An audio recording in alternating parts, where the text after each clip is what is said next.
Sin embargo, antes de llegar a Gálatas 5, yo quisiera primero que pasáramos por Juan 15. Quisiera por favor que vayan en sus Biblias a Juan capítulo 15, versículos 1 al 8. O sea, antes de ver la fructificación en Gálatas capítulo 5, vamos a ver la fructificación en Juan capítulo 15. Y yo les pido por favor que leamos los versículos 1 al 8. Yo soy la vid verdadera, mi Padre es el viñador. Todo sarmiento o pámpano que en mí no da fruto, lo quita o lo poda. Y todo el que da fruto, lo poda para que dé más fruto. Perdón, lo quita y lo poda. Vosotros ya estáis limpios por la palabra que os he hablado. Permaneced en mí y yo en vosotros, como el sarmiento o el pámpano no puede dar fruto por sí mismo si no permanece en la vid, así tampoco vosotros si no permanecéis en mí. Yo soy la vid, vosotros los sarmientos, el que permanece en mí y yo en él, este da mucho fruto, porque separados de mí nada podéis hacer. Si alguno no permanece en mí, es echado fuera como un sarmiento y se seca, y los recogen y lo echan en el fuego y se queman. Si permanecéis en mí y mis palabras permanecen en vosotros, pedid lo que queráis y os será hecho.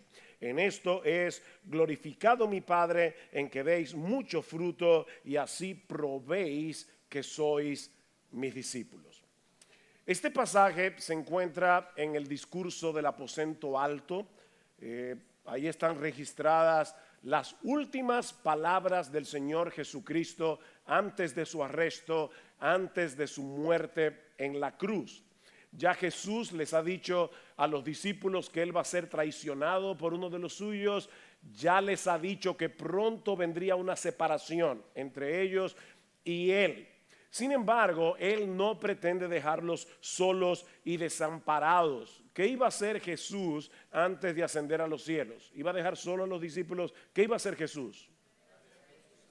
Enviaría a su Espíritu Santo. Juan capítulo 14, versículo 16. Y yo rogaré al Padre y Él os dará otro consolador para que esté con vosotros para siempre. El Espíritu de verdad, dice el Señor. Y luego en el versículo 23 dice: Jesús respondió: si alguno me ama, guardará mi palabra, y mi Padre lo amará, y vendremos a él y haremos morada con él. Ahora nosotros ya sabemos por el versículo 16 que esa morada del Padre y del Hijo está en nosotros por su Espíritu. Es en ese contexto que ahora el Señor les dice: yo soy la vid, vosotros los sarmientos, vosotros los pámpanos, como lo traduce la Biblia Reina Valera del 60. La vid era un árbol muy apreciado en el mundo mediterráneo, tanto por las uvas como por el vino. Y no solamente por ambas cosas. Como muchos de ustedes saben, yo vengo de una familia palestina, y en mi casa, desde que yo soy un niño, siempre había mata de vid. Toda la vida yo viví viendo cómo se cultivaba la vid, cómo mi papá podaba la vid cada cierto tiempo para que pudiera ser más fructífera, pero no solamente por la uva, y obviamente nosotros no teníamos viñedos, pero también por las hojas, porque los árabes preparan una comida que aquí se le llama niño envuelto, pero es con la hoja de la vid, con la hoja de la uva.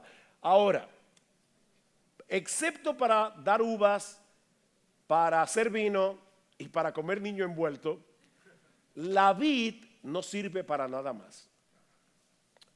La madera de la vid no sirve para nada.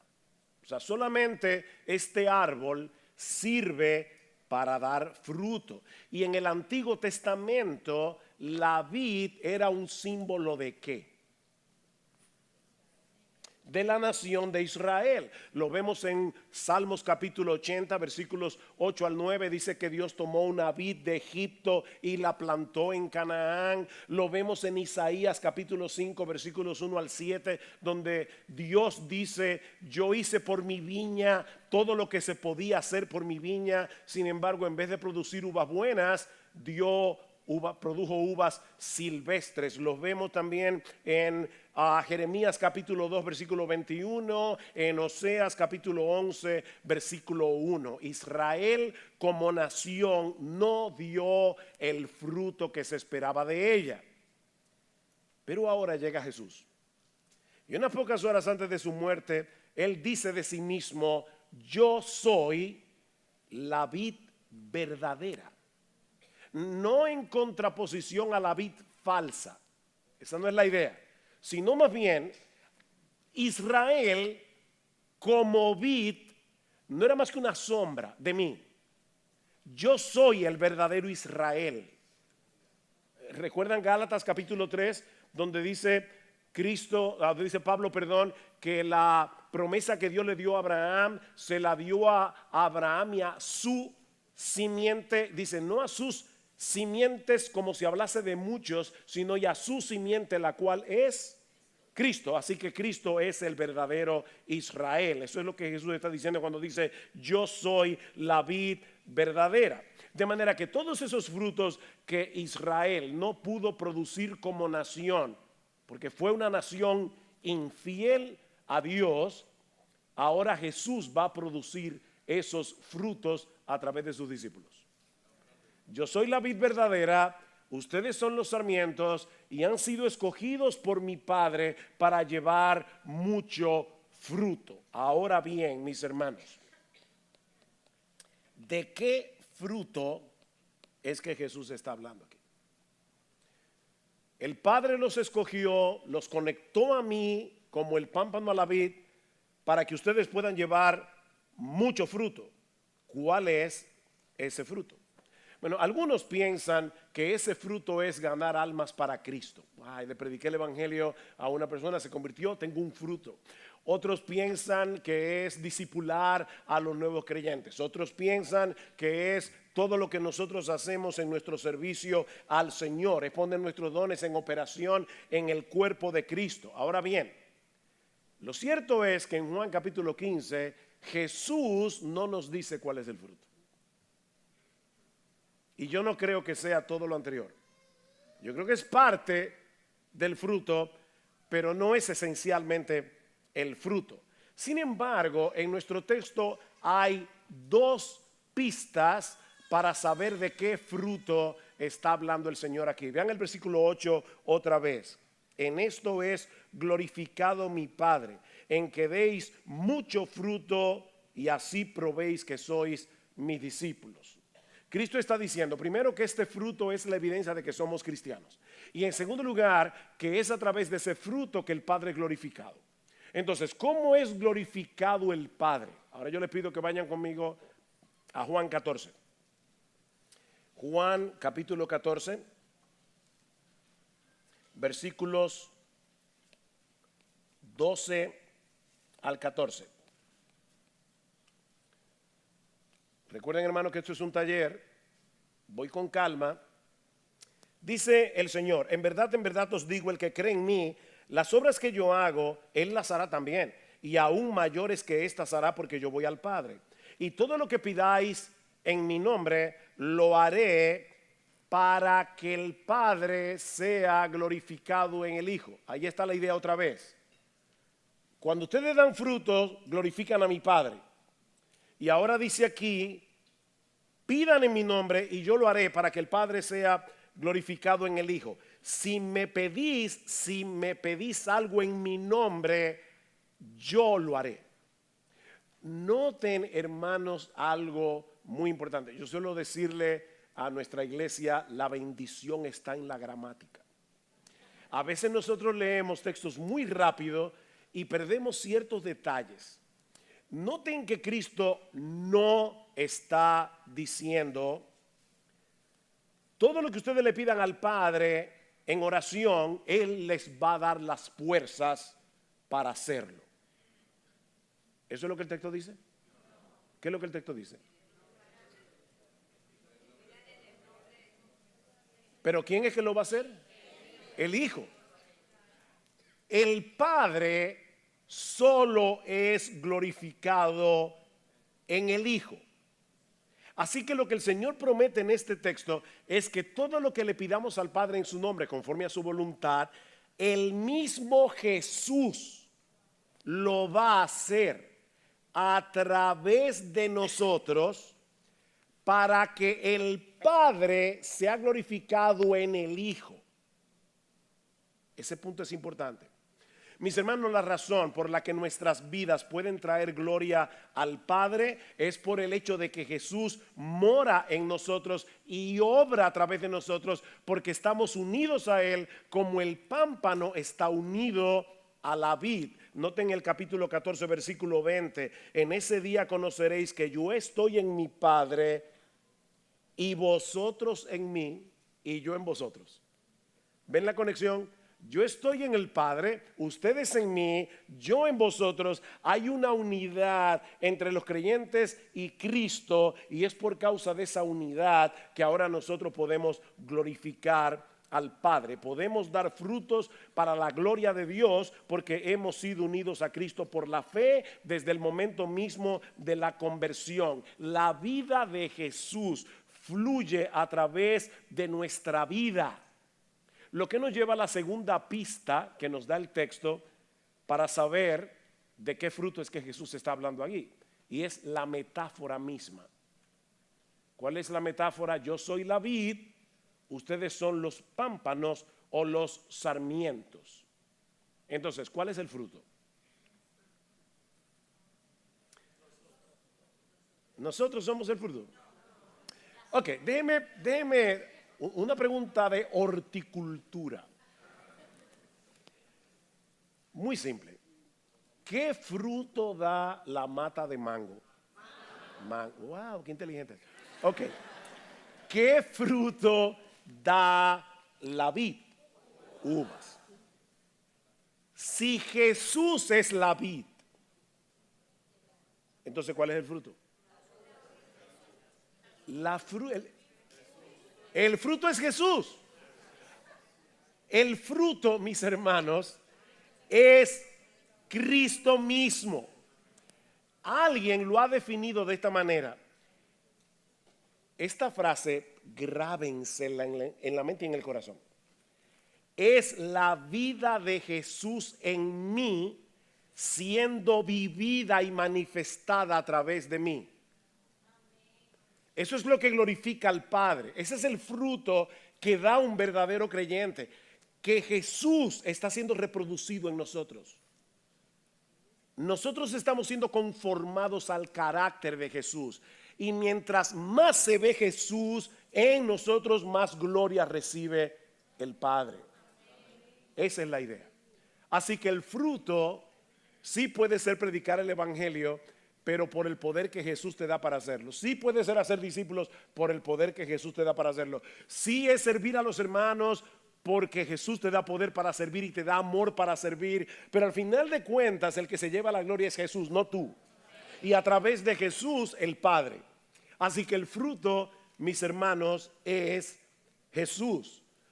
Donald Carson define el fruto de Juan 15 como todo lo que en nuestras vidas da gloria al Padre.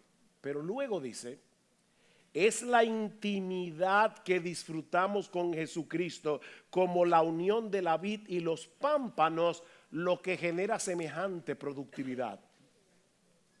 Es la intimidad con Jesús. Me encanta un texto que aparece en el libro de Oseas, Oseas capítulo 14. Voy a anotar los textos aquí que yo quiero que ustedes tengan. Oseas capítulo 14 versículo 8. Escuchen esta frase. Jehová, Dios, le está diciendo a su pueblo Israel, de mí procede tu fruto. Yo no puedo dar fruto por mí mismo. De mí, le dice Dios a su pueblo en el Antiguo Testamento, de mí procede tu fruto. Bueno, eso es exactamente lo que Jesús le está diciendo a los discípulos. Yo soy la vid, ustedes son los pámpanos, de mí procede tu fruto. Y por eso toda la gloria es de Él. Ahora, hermanos, ¿cómo se producen las uvas en las ramas de la vid?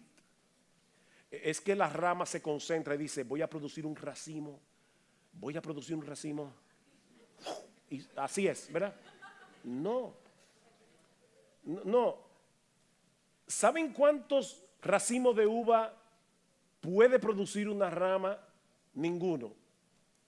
Las ramas no producen fruto, es la vid la que lo produce a través de la rama. Y eso no es un juego de palabras, eso es muy importante. Por más que una rama intente dar fruto, no puede.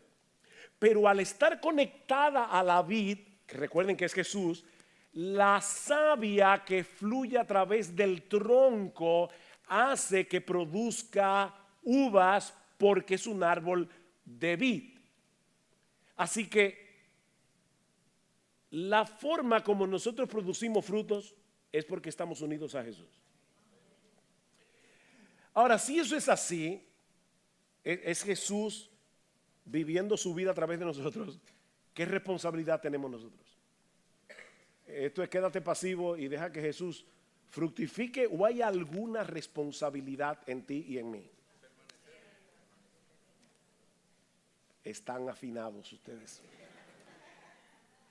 Es interesante notar algo en Juan 1, en Juan 15, 1 al 8. La palabra fruto aparece en ese pasaje 6 veces y luego 2 veces más en el versículo 16, así que 8 veces en total. Déjeme hacerle ahora una pregunta, a ver si cuando ya estaba leyendo el texto al principio lo leyeron con atención. ¿Cuántas de esas veces el dar fruto aparece en imperativo, o sea, como un mandato?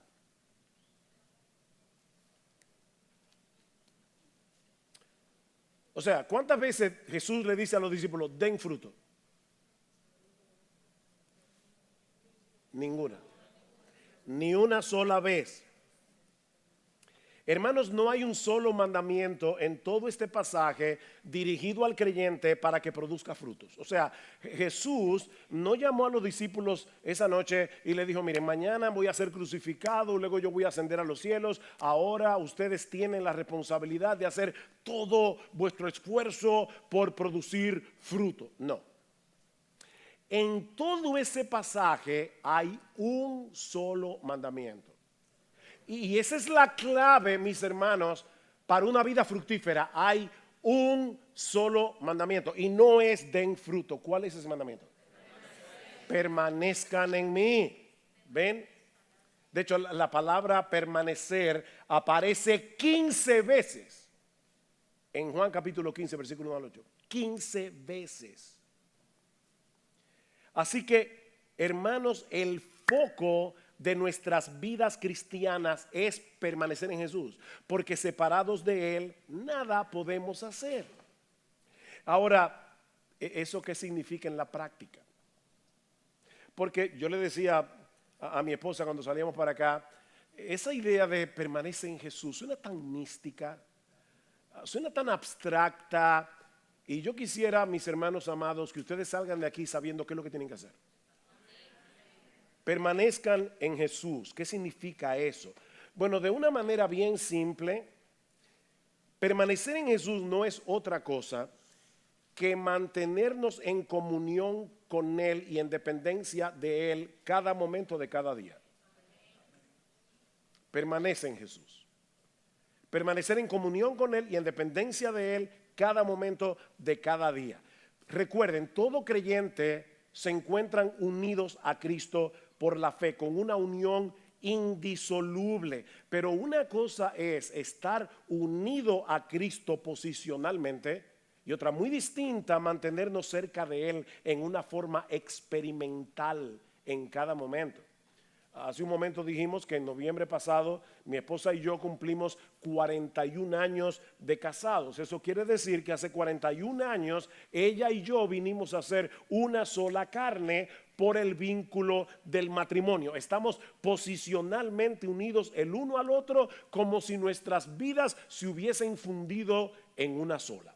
Pero esa realidad posicional no produce automáticamente una unidad experimental entre mi esposa y yo, ¿no es así?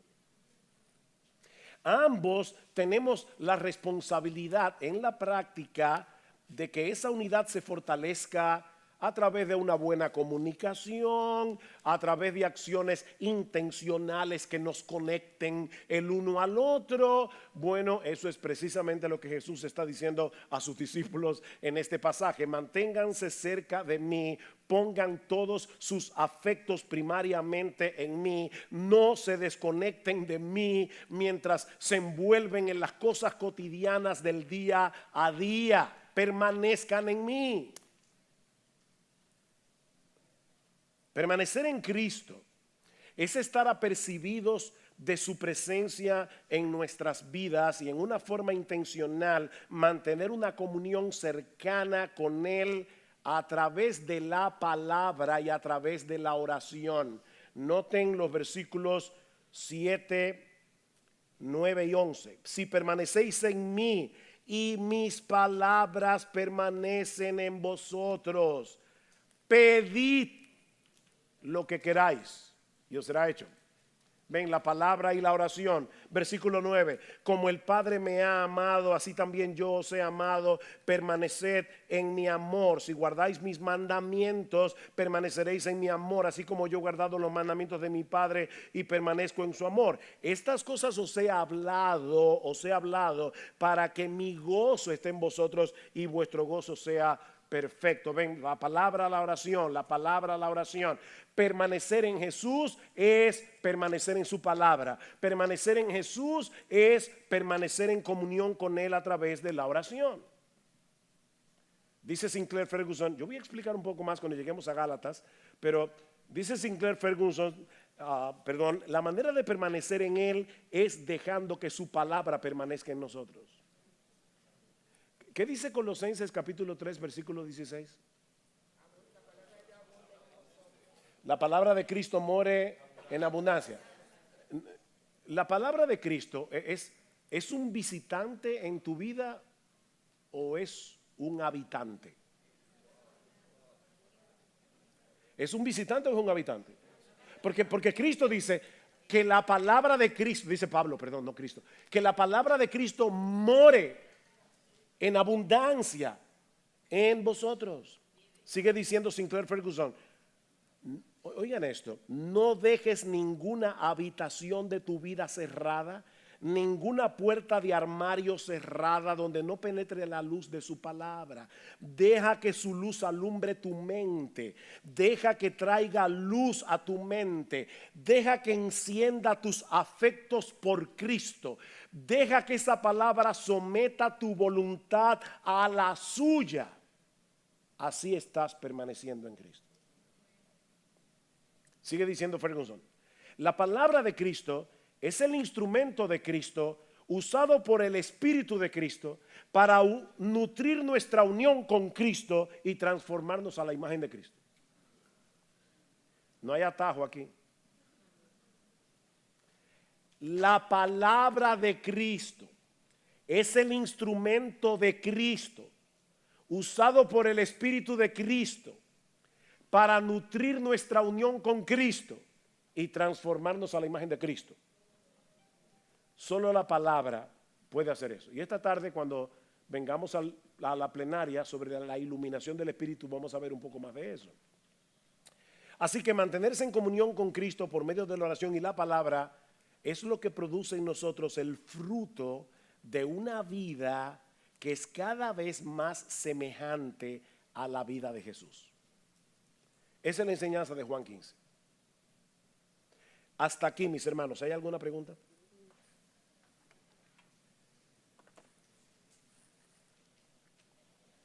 Recuerden que esto es un taller o un preditaller.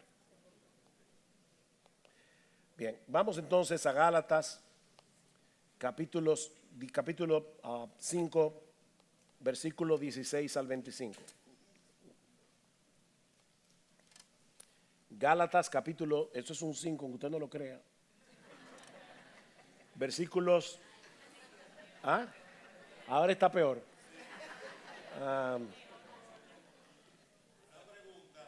Sí. ¿Qué quiere decir o cómo interpretar el texto cuando en forma de mandamiento Juan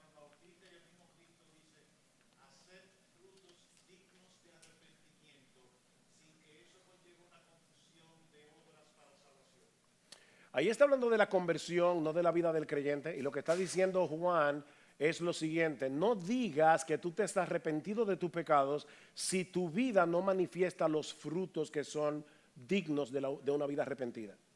Pero esa es la entrada a la vida cristiana. Aquí estamos hablando de alguien que ya está dentro. ¿Cómo fructifica? Unido a Jesús. Y ahora vamos a ver en Gálatas que como Cristo vive en nosotros por su Espíritu, el énfasis de Gálatas es en el Espíritu Santo. La carta de Pablo a los Gálatas contiene el mayor número de referencias al Espíritu Santo en promedio de capítulos que encontramos en todo el Nuevo Testamento. Es la carta más densa con respecto al Espíritu Santo. De hecho, el Espíritu Santo se menciona en los capítulos 3, 4, 5 y 6 solamente 17 veces. Porque en los capítulos 1 y 2 son biográficos y por lo tanto Pablo no menciona al Espíritu Santo. Pero eso quiere decir que si hacemos un promedio en los capítulos 3, 4, 5, 6, el Espíritu Santo es mencionado casi 4 veces por cada capítulo. Y a veces un poco más. Pablo introduce el capítulo 3 de Gálatas. Vamos a Gálatas, por favor. Ahora les voy a decir, como dijo Brian Chappell anoche, sí, que él decía, vamos a trabajar Romanos 8. No vamos a trabajar Gálatas ahora. No se lo voy a poner facilito. Vamos a Gálatas 3. Pablo introduce el capítulo 3 haciéndole ver a los Gálatas que la recepción del Espíritu Santo al momento de la conversión no fue una experiencia inicial que ahora podemos dejar atrás y ahora dedicarnos a buscar el favor de Dios por el resto de nuestra vida a través de nuestro esfuerzo de obedecer los mandamientos. Escuchen cómo Pablo comienza Gálatas 3. Oh Gálatas insensatos. Hay una paráfrasis de Gálatas que lo traduce de esta manera: oh queridos imbéciles de Galacia, ¿quién os ha fascinado? Y esa palabra que usa Pablo allí es bien extraña, porque es quien los embrujó, quien los hechizó, quién os ha fascinado a vosotros ante cuyos ojos Jesucristo fue presentado públicamente como crucificado. Esto es lo único que quiero averiguar de vosotros. Los Gálatas estaban siendo atacados por falsos maestros que le decían, sí, se está muy bien eso de Cristo, pero ahora ustedes tienen que guardar la ley de Moisés, sobre todo la circuncisión, si ustedes quieren ser partícipes del pacto con Abraham y de las bendiciones del pacto. Y Pablo les dice, ¿ustedes recibieron el Espíritu por las obras de la ley o por el oír con fe? Respuesta, ¿cuál es la respuesta? Por el oír con fe. No fue por las obras del Espíritu, no fue que ustedes estaban guardando los mandamientos y entonces vino el Espíritu Santo como resultado. Fue porque ustedes oyeron el Evangelio y ustedes creyeron en el Evangelio y el Espíritu Santo vino a vosotros. Fue por el oír con fe. Tan insensatos sois que habiendo comenzado por el Espíritu vais a terminar ahora por la carne. ¿En qué sentido Pablo está usando aquí la palabra carne? Esto es importante. No en el sentido de naturaleza pecaminosa, sino en el sentido de ahora ustedes que comenzaron por la fe y recibieron el Espíritu por la fe, van a seguir guardando los mandamientos para recibir el favor de Dios. O sea, no es que no guardemos los mandamientos, no es que no obedezcamos a Dios. La pregunta es, ¿por qué ustedes están obedeciendo a Dios? Porque si tú lo estás haciendo para ganarte el favor de Dios, tú estás viviendo en la carne.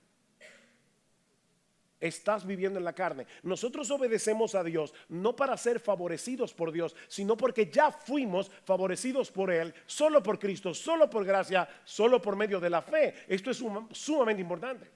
Aquí el orden de los factores se altera el producto. Si tú estás tratando de ganarte el favor de Dios a través de tu obediencia, tú estás viviendo carnalmente. Si tú estás tratando de agradar a Dios porque ya fuiste favorecido por Él, solo por gracia, solo por Cristo, solo por medio de la fe, estás viviendo la vida cristiana correctamente. Esa es la pregunta de Pablo. Versículo 4. ¿Habéis padecido tantas cosas en vano, si es que en realidad fue en vano? Aquel pues que os suministra el Espíritu y hace milagros entre vosotros, ¿lo hace por las obras de la ley o por el oír con fe? ¿Cuál es la respuesta? Por el oír con fe. Conectan con Juan 15. Yo oigo la palabra, creo la palabra, y como Cristo mora en mí por su Espíritu, yo produzco frutos. Hacen cosas extraordinarias. Luego en los versículos 6 en adelante, Pablo quiere probar, él va a la historia de Abraham, que desde el inicio de la historia de la redención, la promesa de Dios siempre ha operado por medio de la fe. Mis hermanos, nunca piensen que en el Antiguo Testamento era por obras y en el Nuevo Testamento es por fe. Siempre ha sido por fe. Siempre. Hebreos 11. Los héroes de la fe son de ¿dónde? ¿Del Antiguo Testamento o del Nuevo? Del Antiguo Testamento. ¿Qué dice de la historia de Abraham? Versículo 6. Así Abraham creyó a Dios y le fue contado por justicia. Por consiguiente, sabed que los que son de fe, esos son hijos de Abraham. Y la Escritura, previendo que Dios justificaría a los gentiles por la fe, anunció de antemano las buenas nuevas. ¿Saben lo que dice el texto griego? El evangelio. Anunció de antemano el evangelio a Abraham, diciendo: en ti serán benditas todas las naciones de la tierra. Así que los que son de fe son bendecidos con Abraham el creyente. Así que siempre ha sido por la fe, el oír la palabra por la fe. Al llegar al capítulo 4, encontramos cómo los que hemos recibido a Cristo por la fe, hemos sido adoptados en la familia de la fe y recibido el espíritu de adopción. Versículo 4 del capítulo 4. Pero cuando vino la plenitud del tiempo, Dios envió a su Hijo, nacido de mujer, nacido bajo la ley, a fin de que redimiera a los que estaban bajo la ley, para que recibiéramos la adopción de hijos. Y porque sois hijos, Dios ha enviado el espíritu de su Hijo a nuestros corazones, clamando: Abba, Padre. ¿Por qué tú estás unido a Cristo? Porque el espíritu de Cristo mora en ti. El espíritu de Cristo es el vínculo entre nosotros y Jesús. Y ahora llegamos al capítulo 5 de Gálatas, y ahí hay lo que alguien ha llamado un estallido de referencias al Espíritu Santo. De hecho, en los versículos 16 al 26, Pablo menciona al Espíritu 7 veces. Es un estallido. ¿Qué dice Pablo en Gálatas 5:16? Que los creyentes deben andar por el Espíritu. Y hay una promesa aquí: andad en el Espíritu y no cumpliréis los deseos de la carne. Permítanme aquí una referencia griega y van a entender ahorita por qué. La palabra griega que aparece en el versículo 16 es peripateo. En un momento van a entender por qué la referencia. Luego en el versículo 18 dice: si sois guiados por el Espíritu, no estáis bajo la ley. Otra vez, la palabra griega allí es una palabra que ustedes saben, pero no saben que se la saben. Es la palabra pedagogue, de donde viene la palabra pedagogo. Ahora, si ustedes recuerdan bien y han leído Gálatas, yo espero que ustedes no lleguen al cielo y Pablo les diga: ¿y tú no leíste mi carta a los Gálatas? Si ustedes leyeron la carta de Pablo a los Gálatas, saben que ya Pablo ha hablado de un pedagogo anteriormente. ¿Dónde? No, en Gálatas, El ayo. Dice que la ley es un ayo. Bueno, si se aburren pueden oír a Chapel. La ley es un ayo que nos lleva a Cristo porque nos muestra la impotencia de guardar la ley.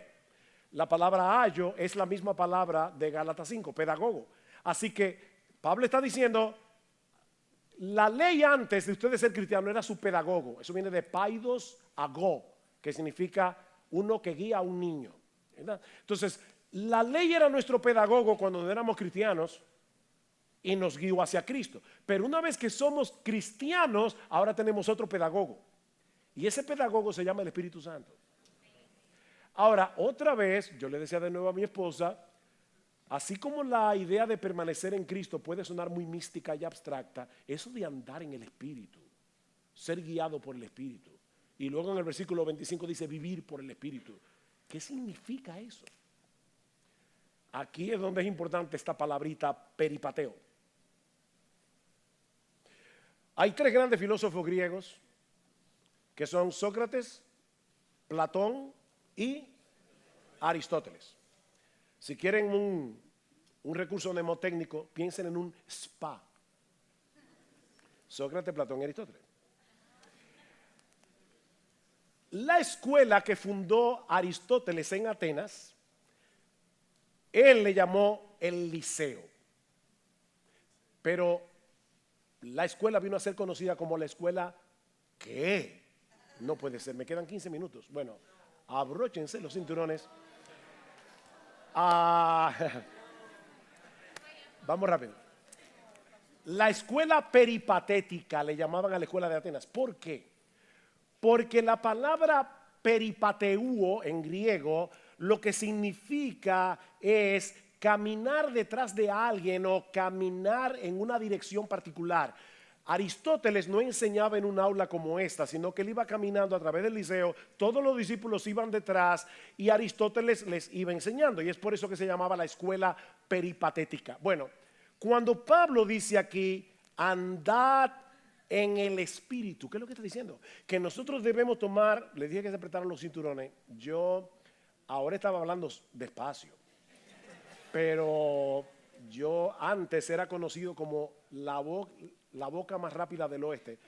Así que es tomar la determinación de seguir al Espíritu en su intención de conformarnos al carácter de Cristo, al prestar atención a su palabra, al tratar de discernir su voluntad en su palabra y al obedecerla en dependencia de Él. Eso es andar en el Espíritu. Necesitamos que Él sea ahora nuestro pedagogo, que Él nos diga, mira, es así como tú debes vivir. Si la Biblia lo dice, ya tu opinión no vale nada. Las opiniones de tus amigos no valen nada. Los consejos de tus cancanchanes no valen nada. El Espíritu Santo en su palabra te está diciendo, óyeme, quítense de vosotros toda amargura, enojo, ira, gritería, maledicencia, toda malicia. No es que yo no lo puedo perdonar. Quítense de vosotros peripateuo. Anda detrás del Espíritu. El Espíritu te está diciendo, no, tú no puedes guardar amargura. Eso es carnalidad. Tú tienes que hacer lo que yo te estoy diciendo. Andate en amor, como Cristo os perdonó. Entonces, como yo sigo al Espíritu, yo voy detrás del Espíritu.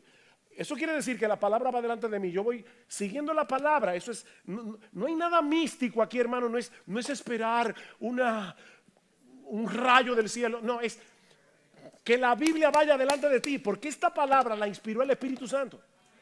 ¿Ven?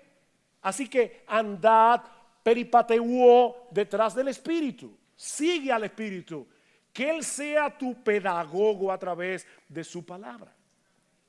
Ahora noten, hermanos, que hay una tensión aquí, como dice Thomas Schreiner, entre el poder divino y la elección humana del creyente. Los cristianos somos los que decidimos caminar en el Espíritu o detrás del Espíritu continuamente. Pero al mismo tiempo es el Espíritu el que está obrando en mí para crear nuevos apetitos y dar nuevo poder para resistir a la carne y agradar a Dios siguiendo su palabra. Así que yo tengo una responsabilidad, pero el Espíritu Santo está haciendo algo en mí para que yo pueda hacer eso.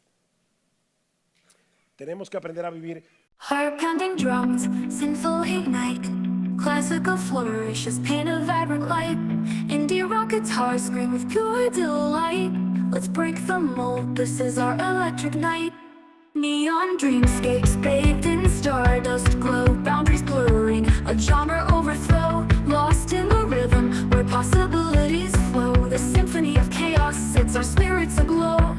We're electric rebels defying the norm, breaking the chains in a sonic storm.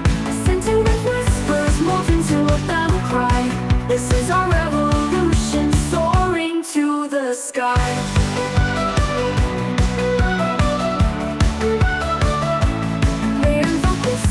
A powerful embrace, classical flourishes pave the way with fearless grace. Indie rock anthems electrify the space. Together we rise, leaving doubt in its place. The beat pulsates, a call to unite. In this electric fire will burn ever so bright. No looking back now, the future feels so right. Fueling our passion with all our might. We're electric rebels defying the norm, breaking the chains in a sonic storm. Sentient whispers morph into a battle cry. This is our revolution, soaring to the sky.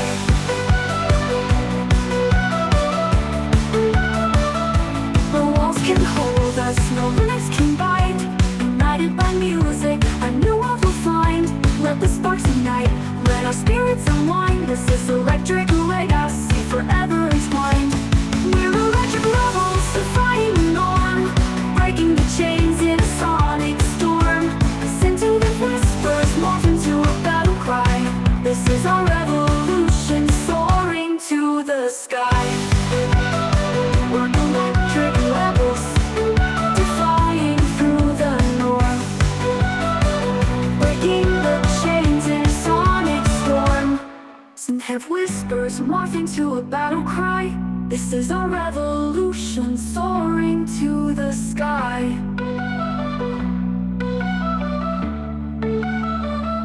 Electric dreams take flight, soaring through the night. A genre-bending anthem, forever shining bright.